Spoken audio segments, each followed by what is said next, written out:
A son threw his 70-year-old mother out into the rain, abandoning her at a shelter without a second thought. This is a story about what happened next, a story that proves that while a mother's love is unconditional, life itself often keeps a perfect ledger of our deeds. It is a story of profound loss and unexpected victory. Elena Vance felt the familiar ache in her knuckles. It was a deep, thrumming pain that sang the song of her 70 years, a song of scrubbing floors, wringing out laundry by hand, and kneading dough until her wrists screamed in protest. Her hands, mapped with a geography of wrinkles and raised veins, rested on the worn wooden table. They were the silent historians of her life, each callus a chapter, each scar a footnote of sacrifice. The small house around her was quiet. It smelled of old wood, dried lavender, and the faint comforting scent of the bread she had baked that morning. A single loaf sat cooling on the counter, wrapped in a clean dish towel. She had baked it for Leo, her son. He was coming to visit today, a rare and precious event that made her heart flutter with a nervous, hopeful energy. On the mantelpiece, amidst a few porcelain trinkets, was a single framed photograph. It showed a young Leo, no older than 20, smiling proudly in his university graduation gown. Elena had stared at that photo every day for decades. She remembered the scratch of the wool blanket she had sold to help pay for that gown. She remembered the hollow feeling in her stomach during the weeks she ate only potato soup to save money for his textbooks. She saw none of the sacrifice in the photo. She saw only his success, his bright, promising future. And for her, that had always been enough. It had to be enough. She smoothed down the front of her simple, faded dress and listened for the sound of a car engine. The rain began as a soft patter on the roof, a gentle drumming that usually soothed her. But today, it felt like a premonition. The sky darkened, and the patter grew into a steady, relentless downpour. The world outside her window turned gray and blurry. It was then that she saw the headlights of a sleek black car pull up to the curb. It was a car far too expensive for this humble, forgotten street. Leo did not get out right away. Elena watched, her hand pressed against the cool glass of the window pane. After a moment, the passenger door opened and a woman emerged, holding a ridiculously small, fashionable umbrella that did little to shield her from the driving rain. Isabella, Leo's wife. Her face was pinched with distaste as she looked at the little house, her high heels sinking slightly into the soft, muddy lawn. Finally, Leo stepped out. He was tall and handsome in his tailored suit, a man sculpted from ambition. He did not look at the house with any warmth or nostalgia. He looked at it like a problem to be solved, an item on a checklist.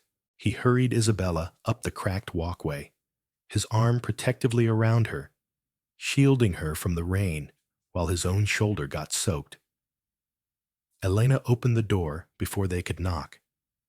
A gust of wind and rain blew in, chilling the warm air of her kitchen. "Leo," she said, her voice a little shaky. "You came." "Mother," he said, his tone clipped and formal. He did not smile. He did not move to hug her. He stepped inside, dripping water onto the worn linoleum floor. Isabella followed, her eyes scanning the room with a look that hovered somewhere between pity and disgust. "It smells damp in here," Isabella commented, pulling her silk scarf tighter around her neck. She did not say hello. Elena's hopeful smile faltered. She gestured towards the table. "I baked bread. Your favorite. And there is tea." "We don't have time for that," Leo said, his voice sharp. He remained standing, a stiff and imposing figure in her small, cozy kitchen. He wouldn't even take his coat off. "We need to talk." A cold dread began to seep into Elena's bones, far colder than the rain outside. This was not the visit she had imagined. This was not a son coming to see his mother. This was a businessman arriving for a hostile transaction. "What is it, Leo? Is something wrong?" she asked, her worn hands twisting together in front of her. Leo took a deep breath, the kind a man takes before delivering a fatal blow. "The house has been sold, Mother." The words were flat, devoid of emotion. They hung in the air, sharp and lethal. Elena stared at him. She did not understand. "Sold? What do you mean, sold? This is our home. Your father and I—" "Father is gone," Leo cut her off. "And this house is a dilapidated, money-sucking pit. It was in my name, a technicality from when Father's will was processed. It was time to liquidate the asset." Liquidate the asset. He spoke of her home, the repository of her entire life's memories, as if it were a stock or a bond. The place where she had nursed him through fevers, where she had celebrated his birthdays with lopsided homemade cakes, where she had wept when his father, Marco, passed away. An asset. But where will I go? The question was a whisper, a fragile thing in the tense, heavy air. Isabella scoffed lightly, a sound like tearing silk. "Honestly, Elena, we can't have you living with us. Our apartment is a minimalist space. In our lifestyle, it just wouldn't be a fit." She looked at Elena's faded dress and worn slippers as if they were a communicable disease. Leo pulled a folded piece of paper from his coat pocket. It was a brochure. "We've made arrangements. It's a state-run facility, the Northwood Shelter for the Elderly. They'll give you a bed and 3 meals a day. It's clean, efficient. Everything is taken care of." A shelter. The word struck her with the force of a physical blow. A place for the homeless, the forgotten, the people with no one in the world. He was sending his own mother to a shelter.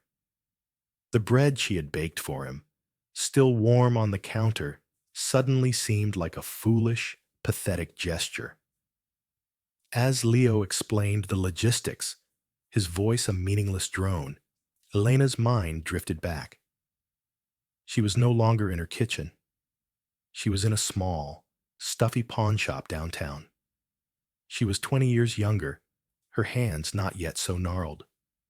She was sliding her wedding ring across the counter. It was a simple gold band, thin from years of wear, but it was the most precious thing she owned. Marco had placed it on her finger and promised her a lifetime. The pawnbroker, a man with sad eyes, had offered her a pittance. But it was enough. It was enough for the set of advanced organic chemistry textbooks that Leo insisted he needed for his pre-medical courses.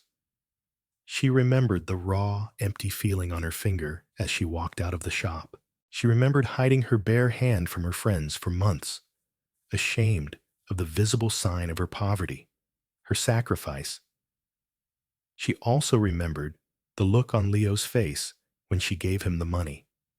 Not gratitude, not love, just relief. He had snatched the bills from her hand, his eyes already focused on the future, on his own ambition. He hadn't even asked where the money came from. He never did. "Mother, are you listening?" Leo's voice snapped her back to the present. "The new owners will be here tomorrow morning. You need to be out by then. I've packed a small bag for you, just the essentials." He pointed to a small, cheap duffel bag by the door, a bag she had never seen before. He had come here with a bag to pack for her expulsion. He had planned it all. The cruelty of it was breathtaking. It was a cold, calculated corporate maneuver. Elena looked from her son's hardened face to his wife's smug expression. She saw two strangers. There was no trace of the little boy she had raised, the boy whose scraped knees she had kissed, whose nightmares she had chased away. He was gone. In his place stood this cold, polished man who called her home an asset and her future a logistical problem. "I don't have any money," she said, her voice trembling. "That's what the shelter is for," Leo replied, as if explaining a simple concept to a child. "You won't need money there. Now, we have to go. We have a dinner reservation." He looked at his watch, a sliver of gold and steel on his wrist. It was worth more than every piece of furniture in her house combined. He walked to the door and opened it. The rain was coming down harder now, a violent, angry torrent. "The car is waiting, Mother." He didn't say her name. He just said Mother, like it was a title, not a term of endearment. She didn't move. She couldn't. Her feet felt nailed to the linoleum floor, the same floor she had mopped and waxed 1,000 times. This was her home. He couldn't just throw her out. He couldn't. Leo's patience finally snapped. He strode back, grabbed her gently but firmly by the arm. His touch was cold. "We don't have all day. Let's go." He pulled her towards the door. She stumbled, catching a last glimpse of her life. The teapot on the stove, the photo on the mantel, the loaf of bread on the counter. Her whole world dismantled in a matter of minutes. He didn't even let her grab her old coat. He just hustled her out into the cold, pouring rain. A single cheap duffel bag, her only possession. He led her to the car and opened the back door.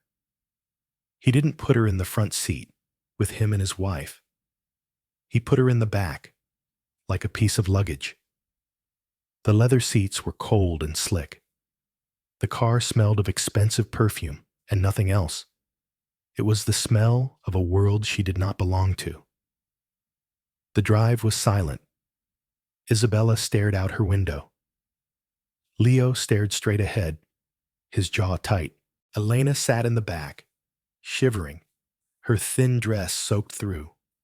Rain and tears mingled on her cheeks, and she couldn't tell the difference between them.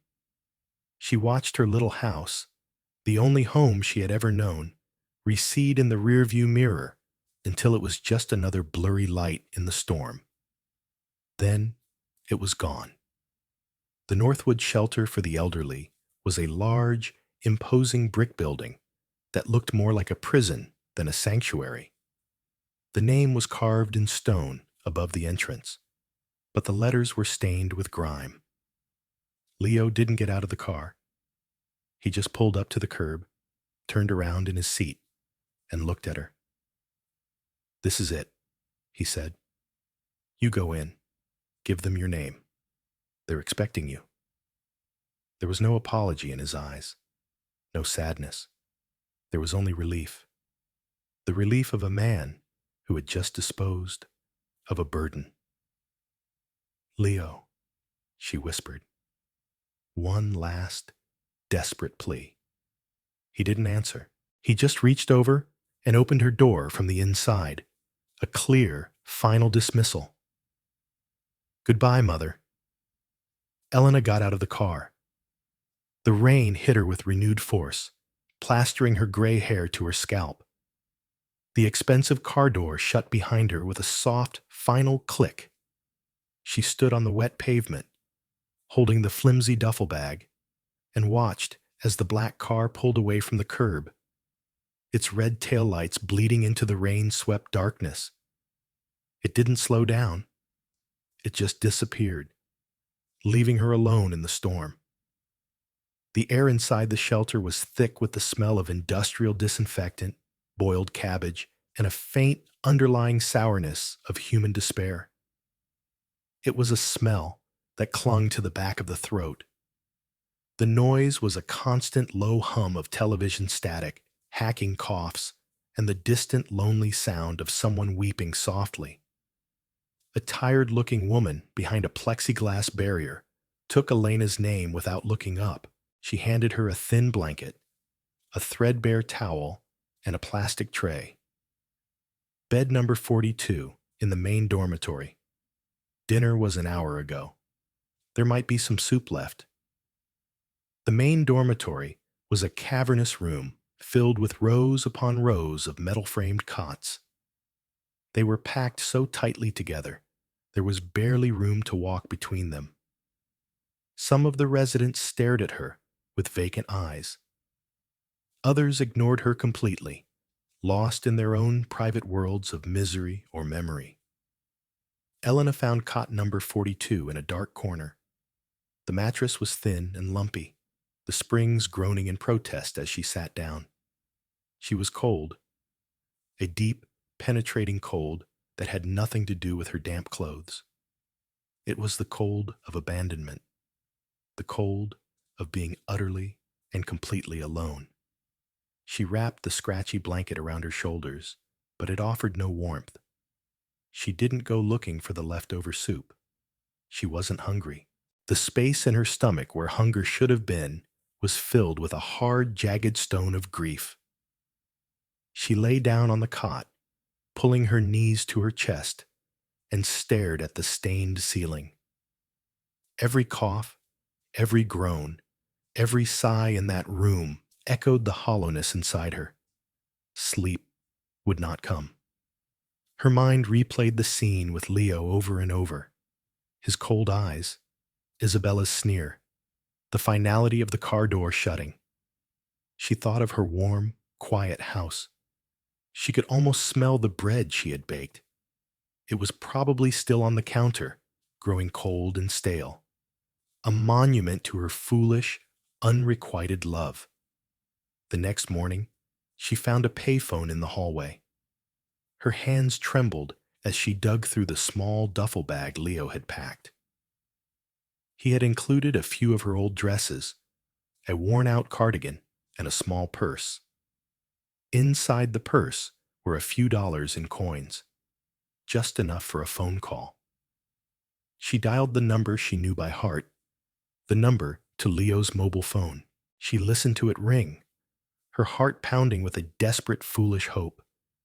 Maybe he had changed his mind. Maybe he was worried. Maybe he would come back for her. The ringing stopped, but it was not Leo's voice that answered. It was a cold, robotic voice. The number you have dialed has been disconnected or is no longer in service. Disconnected. He had changed his number. He had cut the last fragile thread connecting them. She let the receiver fall from her hand. It swung back and forth on its metal cord, banging softly against the wall. She stood there, staring at the phone, the robotic voice echoing in her mind. Disconnected. She tried again an hour later, and again in the afternoon.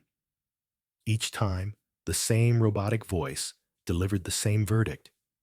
He was gone. He had erased her. Days bled into a miserable, gray routine. Wake up to the sound of a blaring alarm.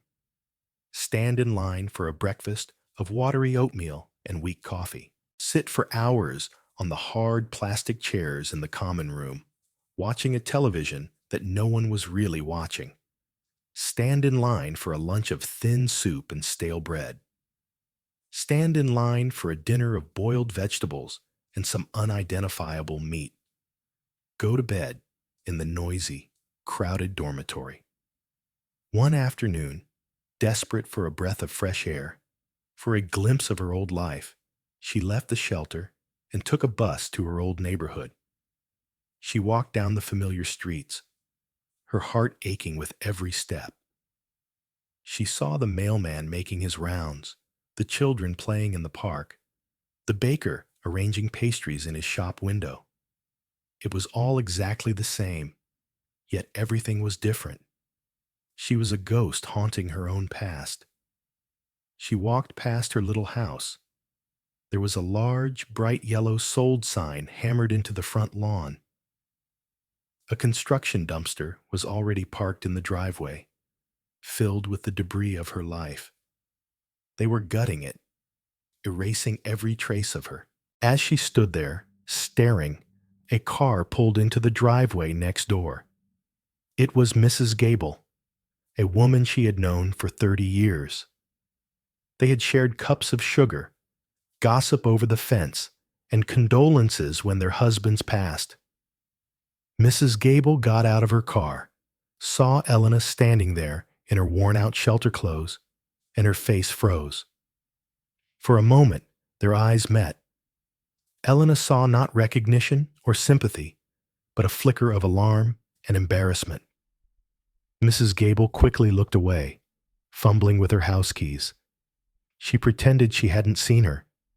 She hurried inside her house, shutting the door firmly behind her.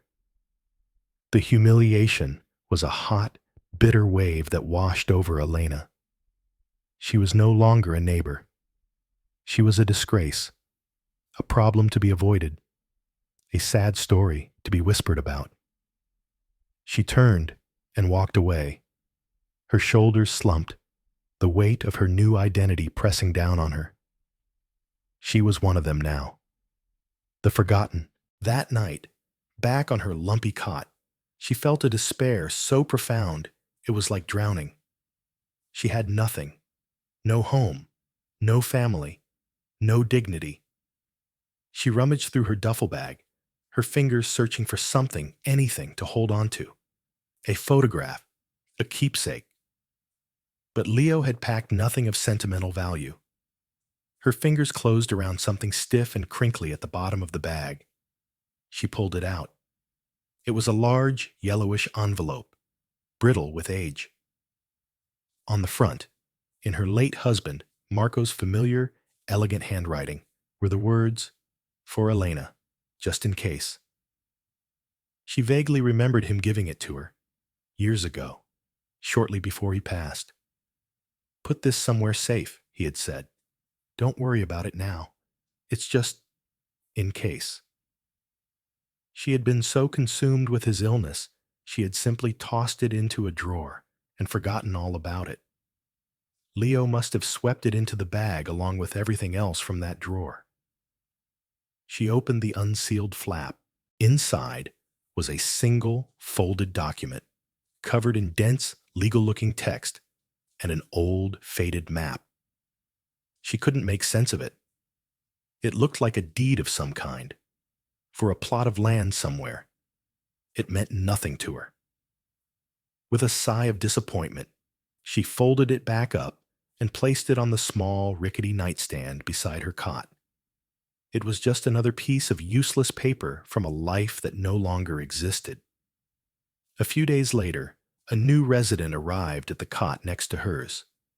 He was a small, elderly Asian man with kind, intelligent eyes that seemed to see more than most. He moved with a quiet dignity that was out of place in the chaotic shelter. He introduced himself as Mr. Chen. That evening, at dinner, Mr. Chen noticed that Elena was only picking at her food. He gently pushed his own bread roll across the table towards her. "You should eat," he said, his voice soft. "It is not much, but it is better than nothing." Elena shook her head. "I am not hungry." "Grief is a poor appetite suppressant," he observed quietly. He did not press her. They ate in silence for a few minutes. "I was a lawyer," he said, as if to fill the silence, "for 40 years. I have seen many kinds of trouble. The kind I see in your eyes is not a new one." Something about his calm, non-judgmental presence made Elena feel, for the first time in weeks, a crack in her wall of despair. She found herself telling him everything. About Leo, about the house, about the disconnected phone number, about the humiliation of being ignored by her old neighbor. Mr. Chen listened patiently, his expression never changing. He nodded slowly as she spoke, absorbing her pain without comment. When she was finished, a single tear tracing a path down her cheek, he simply said, "Ingratitude is a heavy burden. but it is for the bearer to carry, not the victim.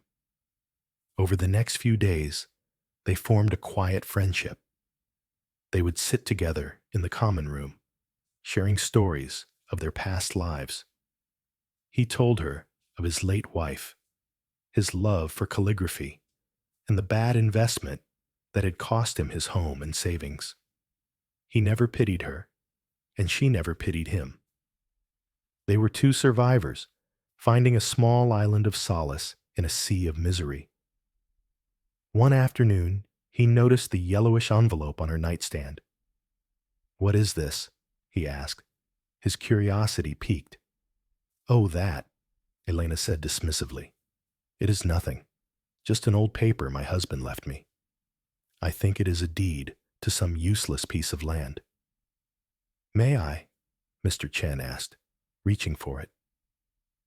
Elena shrugged, and he carefully picked up the brittle envelope. He slid the document out, his eyes scanning the text with a professional focus she hadn't seen in him before. He unfolded the map, his brow furrowed. "Elena," he said slowly, his voice suddenly serious.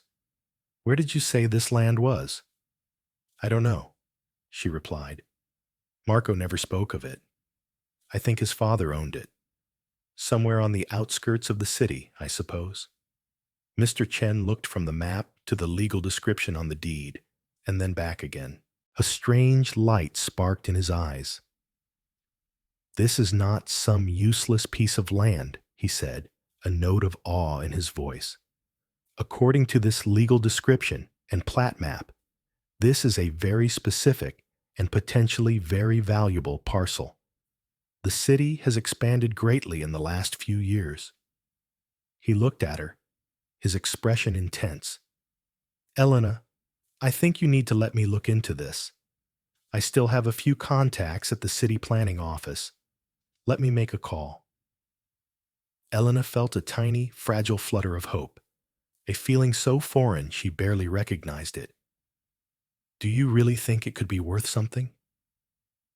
"I do not know," Mr. Chen said honestly, carefully folding the document and placing it back in the envelope. "But I have a feeling that your late husband was a very wise man. Let us find out just how wise he was." Miles away, in a penthouse apartment that seemed to float above the city, Leo Vance raised a crystal glass of champagne. The apartment was a monument to sterile wealth. White walls, gleaming chrome fixtures, and floor-to-ceiling windows that offered a breathtaking view of the urban sprawl below. "To the Northgate project," Leo toasted, his voice smooth and confident. "The deal is signed. The financing is secured. This is the beginning of our empire, my love." Isabella clinked her glass against his. She was radiant in a black designer dress, her neck adorned with a diamond necklace that glittered like a web of ice. "To us," she said, "and to leaving the past where it belongs, in the gutter." Her parents, a stiff, wealthy couple named Arthur and Beatrice, smiled approvingly. They were visiting for the weekend, and Leo was eager to impress them. They represented the old money and social standing he so desperately craved.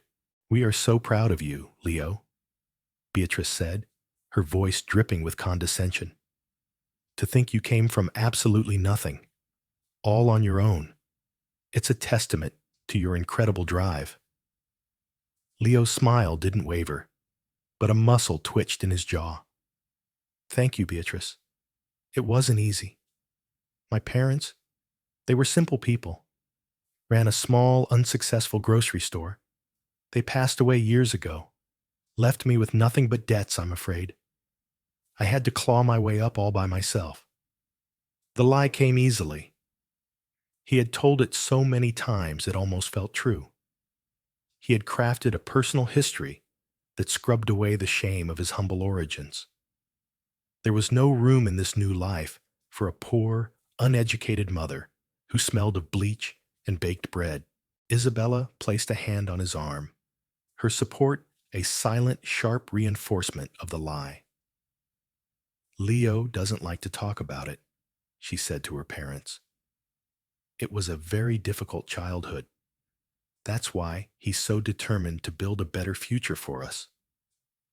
Arthur, a man who had inherited his fortune, nodded sagely. Good. The past is an anchor. Cut it loose. Now, tell me more about this land you've acquired. Northgate, you said it was a steal. Leo's eyes lit up. He walked over to a large glass table where blueprints and architectural models were laid out. He pointed to a large, highlighted section on a map of the city's undeveloped outskirts. Right here, he said, his finger tracing the perimeter of the plot. 50 acres of prime, undeveloped real estate. The city is planning to build a new transit hub just a mile away. In 5 years, this land will be worth 10 times what we're paying. The city records showed it as an unclaimed parcel, belonging to some old farmer who died decades ago with no apparent heirs. Our lawyers pushed the acquisition through as an abandoned property claim. It was a bureaucratic masterpiece. He beamed, filled with the intoxicating hubris of his own success. He was a master of the universe, standing in his glass castle, looking down on the world he had conquered. He had cut the anchor. He was free. He had no idea that the anchor he had cut was not the past, but his own future, and it was about to fall on him from a great height. 2 days passed. For Elena, they were filled with a nervous, almost painful anxiety. She watched the shelter entrance, waiting for Mr. Chen. Hope was a dangerous thing, and she was terrified of having it extinguished. On the 3rd day, she saw him hurrying through the doors, his face flushed with excitement. He was clutching a sheaf of official-looking documents. He rushed over to her, his breath coming in short, sharp gasps. "Elena," he said, his voice trembling with disbelief. "Elena, you must sit down." He led her to a quiet corner of the common room. He spread the papers out on the table in front of her. There were maps, zoning permits, and a formal appraisal document from the city assessor's office. "I went to the city planning office," he explained, his voice low and urgent. "The land, your land, it's not just some forgotten field. It is the Northgate parcel." The name meant nothing to Elena. She just stared at him, confused. A major development corporation, Vance Holdings International, just finalized a deal to acquire it. Mr. Chen continued, his voice rising with excitement. "They thought it was abandoned property. They were wrong. The deed your husband left you is ironclad. The title is clean. It has been in your family for 90 years. It is yours and yours alone." He slid the appraisal document in front of her. He pointed to a number at the bottom of the page, a number followed by an astonishing number of zeros. "Elena, look, this is the official, current market value of your 50 acres. Because of the new transit hub development, your land is worth $47 million. Elena stared at the number. It was meaningless, an abstraction. It was like looking at a word in a foreign language. 47 million, she whispered. The words felt strange in her mouth. "Yes," Mr. Chen said, his eyes shining. "You are not a resident of this shelter, Elena. You are one of the wealthiest landowners in this city." Elena felt no joy, no triumph, only a profound, dizzying sense of shock. Her mind flew back to the pawned wedding ring, the watered-down soup, the decades of back-breaking labor. All that time, all that suffering. And this piece of paper had been sitting in a drawer. The absurdity of it was a bitter pill. She started to laugh, a strange, hollow sound that quickly turned into a sob. She buried her face in her hands, overwhelmed by the sheer, cruel irony of it all. At that exact moment, Leo Vance was in his office, 30 floors above the city, shouting into his phone. "What do you mean the title isn't clear? We've been through this. Legal vetted it for months."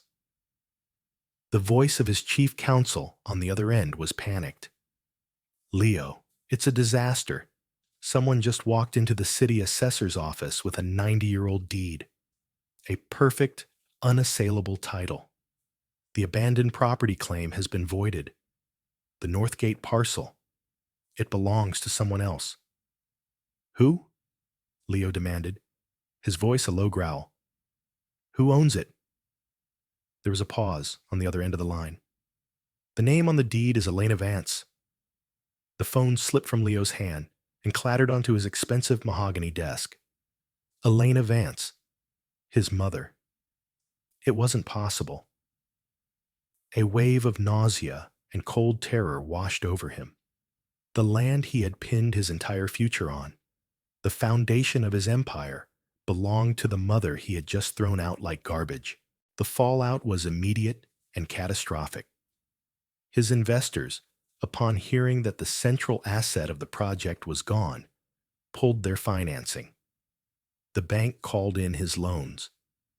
The news of the failed deal spread like wildfire through the financial community. Vance Holdings International, a company built on a foundation of sand, began to crumble. He went home that night a broken man. The apartment felt cold and empty. Isabella was waiting for him, her face a mask of cold fury. "The funding is gone," she stated. It wasn't a question. "We can fix this," Leo stammered. "I can find another deal. I just need time." "Time? We don't have time," she shrieked, her voice shrill. "My father just called. You're a laughingstock. You built this entire company on a lie, on a piece of land you never even owned. We're going to lose everything. The apartment, the cars, everything." "Isabella, please," he begged. "We're a team. We can get through this." She laughed, a harsh, ugly sound. "We are not a team. I attach myself to a winner, Leo. Not a pathetic failure who can't even manage his own affairs. I am not going back to being poor. My lawyer will be in touch." She turned and walked into the bedroom, slamming the door behind her. A few minutes later, she emerged with 2 suitcases. She walked past him without a word and left the apartment, the door closing with a deafening finality. Leo sank onto the white leather sofa, the silence of the vast apartment pressing in on him. He was ruined. His company was gone. His wife was gone. His reputation was shattered. He was left with nothing but crippling debt and public humiliation. And then, a single desperate thought pierced through his panic. The land, the money, his mother. She was his only hope. She had to help him. After all, she was his mother. She always forgave him. Finding her was not easy. He went to the Northwood shelter, his expensive suit now wrinkled, his face pale and unshaven. The woman at the front desk looked at him with disdain. "Elena Vance? She checked out a week ago. Left no forwarding address." He spent the next 2 days in a desperate, humbling search. He called old neighbors who hung up on him. He visited her old haunts, feeling the scornful stares of people who knew what he had done. Finally, a sympathetic baker, remembering Elena's kindness, gave him a piece of information. She had been seen with an old lawyer, a man named Chen. It took another day of frantic searching, but he finally found the address. It was a modest but clean and respectable apartment building in a quiet neighborhood. Nothing like his glass tower, but a world away from the squalor of the shelter. He stood outside the door, his heart pounding. He took a deep breath and knocked. The door was opened by Mr. Chen. He looked at Leo with cold, knowing eyes. She does not wish to see you. Please, Leo begged, his voice cracking. I need to talk to her. I have to explain. From behind Mr. Chen, a calm, quiet voice said, It is all right, Mr. Chen. Let him in.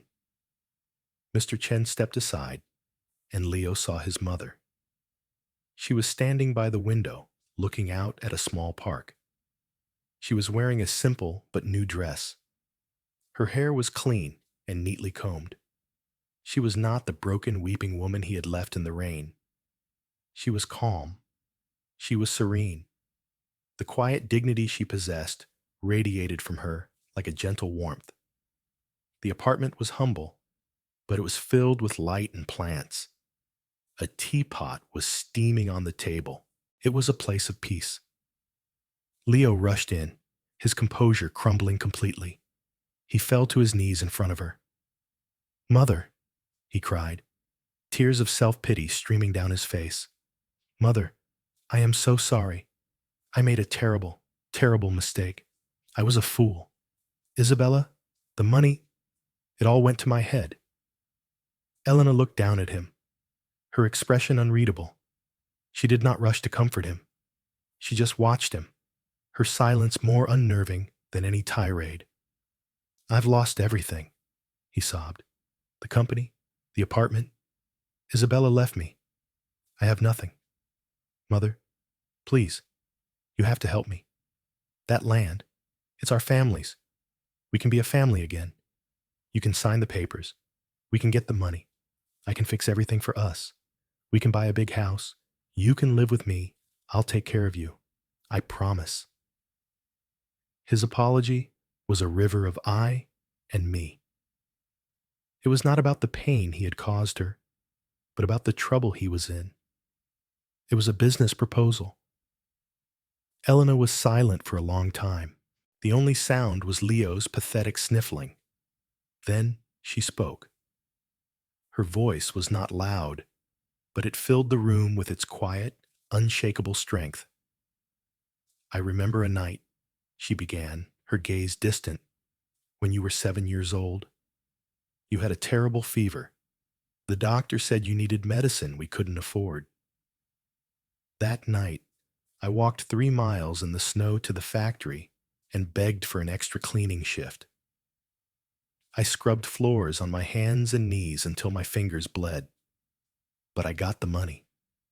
And you got your medicine? She paused, her eyes meeting his. I remember a day when you were in high school. You were ashamed of your worn-out shoes. The other boys had fancy sneakers. I didn't eat lunch for a month. I told you I was on a diet. I saved every penny, and I bought you those shoes. You wore them until they fell apart. Leo flinched, the memories striking him like tiny sharp stones. I remember the day I sold your father's wedding ring, she continued, her voice steady. The only thing I had left of him. I sold it so you could have books, so you could have a future I could only dream of. And you never once asked where the money came from. Her eyes were clear, not with tears, but with a profound, sorrowful clarity. And I remember the rain. I remember how cold it was. I remember the sound of your car door closing. I remember the smell of the shelter, Leo. I remember the taste of the watery soup. I remember calling you, over and over, and listening to a machine tell me that my son had disconnected me from his life. She looked down at her hands, the hands that had worked so hard for him. You speak of family. You speak of us. But you did not think of us when you drove me to that shelter. You did not think of family when you sold my home and threw my life into a dumpster. You thought only of yourself, and you are doing the same thing now. You are not here for me. You are here for the money. She took a deep breath, a final, cleansing breath. I have learned something in these past few weeks, Leo. I have learned that I am stronger than I thought, and I have learned that my peace is more valuable than any amount of money. The land your father left me will not be used to rebuild your hollow empire. It will be used for something good." She looked at him, kneeling on the floor, a grown man reduced to a begging child. And for the first time, she felt not love, not anger, but a deep and quiet pity. "I forgive you, Leo," she said, and the words were true. "I forgive you for my own sake, so that the bitterness does not poison the rest of my days. But I cannot let you back into my life. I cannot allow you to hurt me again. The door you closed on me that day, it will remain closed." She turned to Mr. Chen. "Please show him out." Leo stared at her, his face a mask of disbelief. He had been so sure. She was his mother. She was supposed to forgive. She was supposed to fix it. "Mother, no, you can't." But her back was to him. She was looking out the window again, at the park, at the light, at her new life. Mr. Chen put a firm hand on Leo's shoulder and guided him to the door. Leo stumbled out into the hallway, a broken, empty man.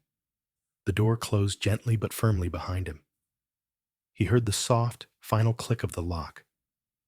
6 months later, Elena stood on a hill, overlooking a vast expanse of green land. Her land. The setting sun cast a warm, golden glow over everything. The air smelled of freshly turned earth and wildflowers. Next to her, Mr. Chen held a set of blueprints. They were not plans for a corporate tower or a gated community of mansions. They were plans for the Marco Vance Memorial Gardens, a sprawling community garden with plots for local families. There were also plans for a small, simple house for herself, and a dozen small, subsidized cottages for elderly people who, like her, had found themselves with nowhere else to go. She was not a millionaire living in a palace. She was a woman at peace, surrounded by the quiet dignity of the earth. She had taken her pain and her unexpected fortune and was turning them into something that would grow, something that would nourish. She smiled, a genuine, peaceful smile, and felt the warmth of the sun on her face. On a grimy park bench across the city, a man in a shabby coat watched children play on the swings. He was thin, unshaven, and invisible to the happy families that walked by. He saw a young mother bend down to wipe a smudge from her son's cheek, her gesture full of unconscious, effortless love. The man, Leo, had to look away, a sharp, unbearable pain twisting in his gut. He had everything once. He had a mother's love, the greatest fortune of all, and he had thrown it away for nothing. He sat alone on the bench as the sky grew dark, a ghost haunted by the life he had destroyed. Because a mother's love is a gift, not an asset to be liquidated. It is the one true treasure a person can possess, and those who discard it will one day find themselves bankrupt in ways that no amount of money can ever fix. Because life, in its own time, always collects the debt.